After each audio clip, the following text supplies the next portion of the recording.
নমস্কাৰ, মই টিকেন্দ্ৰ পৰা আপোনালোকে চাইছে আপোনালোকৰ মৰমৰ ইউটিউব চেনেল চাকৰি সন্ধান। আজিৰ এই ভিডিঅ'টোত কিহৰ ওপৰত আলোচনা কৰিম হয়তো আপোনালোকে ইউটিউবৰ থাম্বনেইলখন দেখিয়ে গম পাইছে। হয়, আজিৰ এই ভিডিঅ'টোত আমি আলোচনা কৰিম যিসকলৰ ইতিমধ্যে ফিজিকেল হৈ গৈছে তেওঁলোকে এতিয়া কি কৰিব, আৰু যিসকলে মানে ইতিমধ্যে ফিজিকেল হৈ যোৱা নাই তেওঁলোকৰ এটা ভয়ৰ ভাৱ হৈ আছে। চ' এই সম্পৰ্কে জাষ্ট কিছুমান কথা আমি আলোচনা কৰিম আজিৰ এই ভিডিঅ'টোত। চ' আপোনালোকে ভিডিঅ'টো একদম প্ৰথমৰ পৰা শেষলৈকে চাব।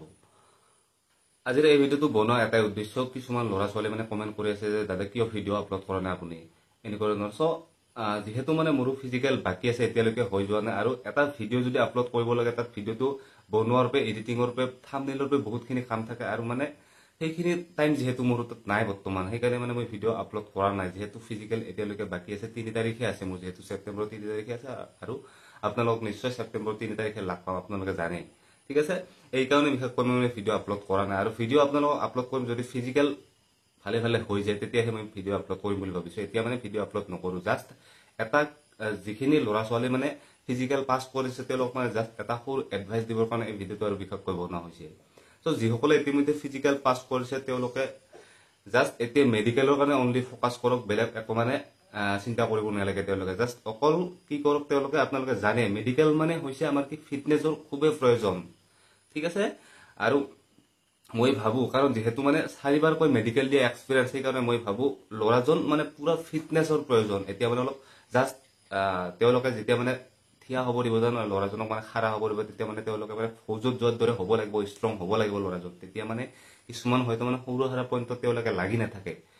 যদি আমি ল'ৰাজনে মানে পয়া লগা চিষ্টেমৰ হওঁ না, ক্ষীণ মিন বা কিবা অলপ মানে পয়া লগা চিষ্টেমৰ হওঁ না, তেতিয়া মানে তেওঁলোকৰ মানে পচন্দ নালাগে ডক্তৰ কেইজনৰ। মই ভাবো এনেকুৱা ধৰণৰ কৰে তেওঁলোকে।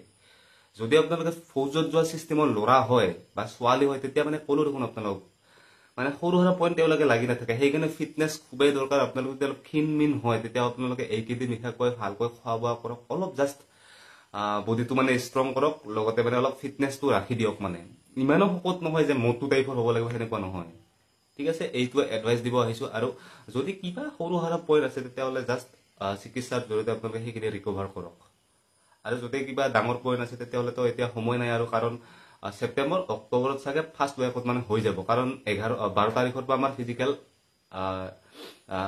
ফিজিকেল শেষ হ'ব ছেপ্টেম্বৰ 12 তাৰিখৰ পৰা। তেতিয়া মই ভাবো কি অক্টোবৰৰ ফাৰ্ষ্ট ৱেকৰ পৰা মানে মেডিকেল হৈ যাব। ঠিক আছে, জাষ্ট সেইকাৰণে মানে সময় নাই। আৰু RME চিষ্টেমটো এইবাৰ মানে এক্সট্ৰা হিচাপ দিব, যিহেতু মানে RME হ'ব, কাৰণ RMEৰ কাৰণে এপ্লাই কৰিব লাগিব 15 দিনৰ ভিতৰত। সেইকাৰণে অক্টোবৰ নৱেম্বৰ মানত RME হৈ যাব। সেইকাৰণে একদম সময় নাই, আপোনালোকে মেডিকেলৰ প্ৰিপাৰেশ্যন কৰি থাকক। ঠিক আছে, যিমানে ফিজিকেলৰ তাৰিখটো মানে সন্মুখত আহি পাইছে সিমানে মানে ভয়ৰ ভাৱটো বেছিকৈ সুমিব ধৰিছে। যদিও বা ফিজিকেল পাছ কৰা এক্সপিৰিয়েঞ্চ আছে, তথাপি মানে কিবা এইবাৰ অলপ বেলেগ চিষ্টেমত হ'ব না, RFIDৰ জৰিয়তে হ'ব বা কিবা, জাষ্ট সেইকাৰণে মানে অলপ ভয়ৰ ভাৱটো বেছিকৈ লাগি আছে। আৰু টাইমিংটো খুবেই বেয়া, প্ৰেক্টিছৰ টাইমিংটো খুবেই বেয়া। মানে 24ৰ ডাউনত আনিবই পৰা নাই, 24ৰ ওপৰতহে আছে মোৰ।